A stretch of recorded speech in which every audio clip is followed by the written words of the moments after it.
Hi there. I thought while I was lucky enough to have two Fiesta red piano basses in at the moment, I'd do a quick video just to show you the insides of one of them. The serviced one, which is I've played on another video, is on the right hand side, and this one here belongs to me. Well, I've had it for many years and never really had a chance to do very much with it, to be honest.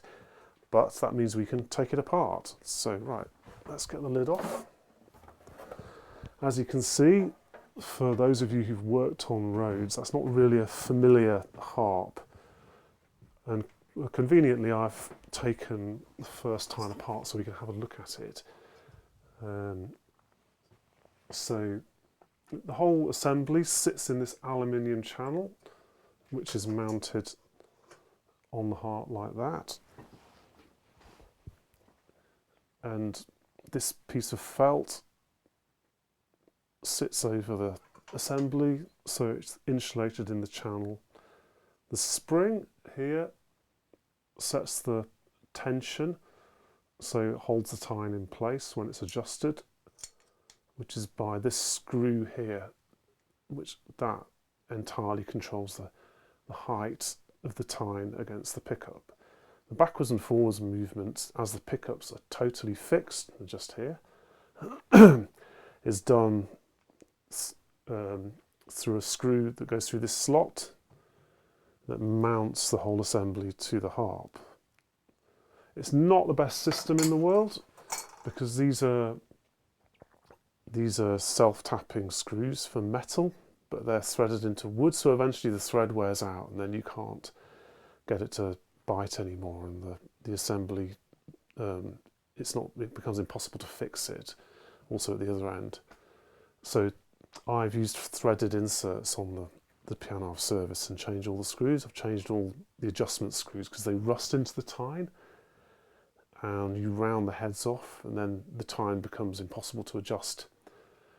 Right, the damper mechanism, see it just there. I have a damper bar here, a damper arm rather. It's just a kind of crimped piece of, looks like the same sort of steel you'd get on a Pianet N-reed, like a sort of spring type steel. It has a spring round it, and you move this up and down to adjust the position of the bridle strap. So you don't really need to bend these arms, only at the back just to change the tension a little.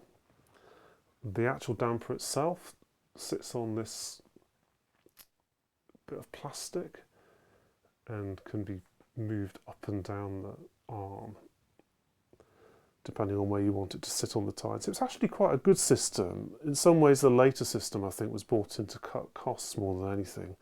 This works pretty well, so I quite like working with it.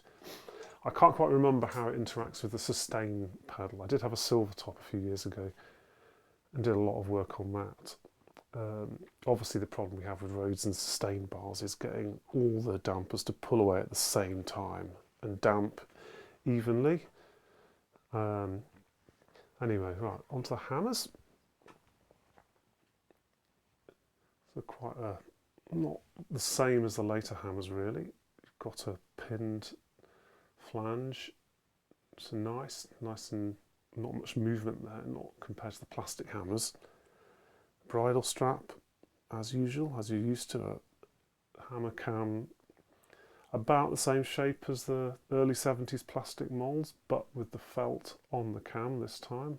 A lead weight in the hammerhead and about enough felt to be able to file these grooves out that get put in over time.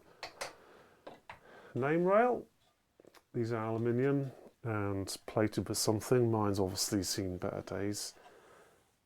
Felt underneath, sitting on a bit of hardwood just there. A key, pedestal is coated with some kind of smooth paint or something. Not much of a pedestal, you can probably see it. It's separate from the rest of the key and glued on, but very, very low. Key tops prone to cracking on both of these bases. Bit of a shame, you polish them up to a point. Right. So we can have a look underneath. Let's get all this stuff off the harp.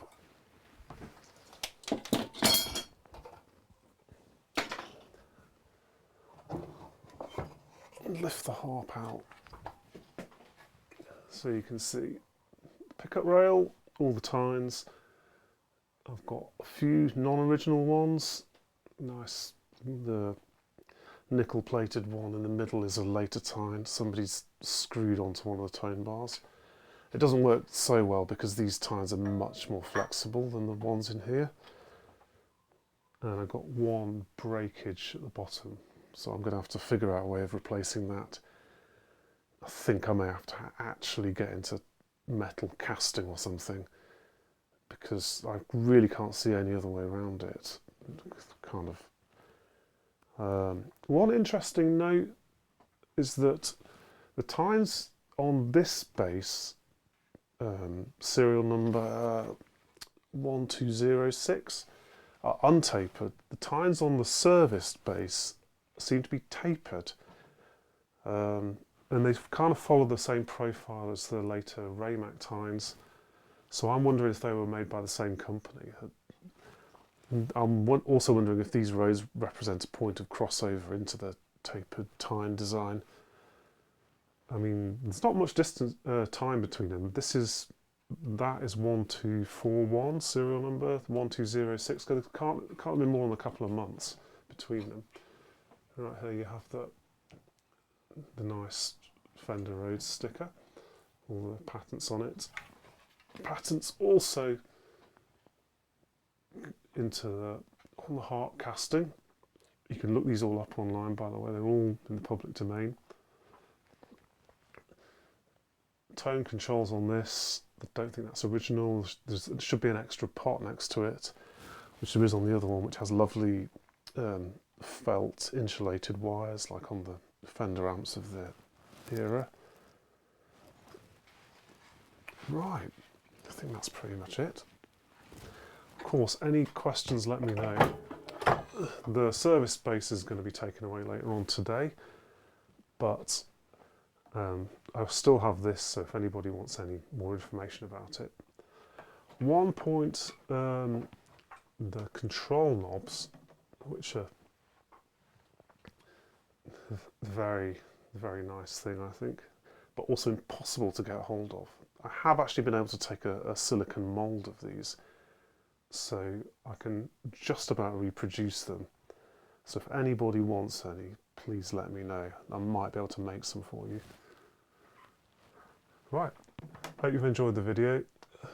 Thanks very much.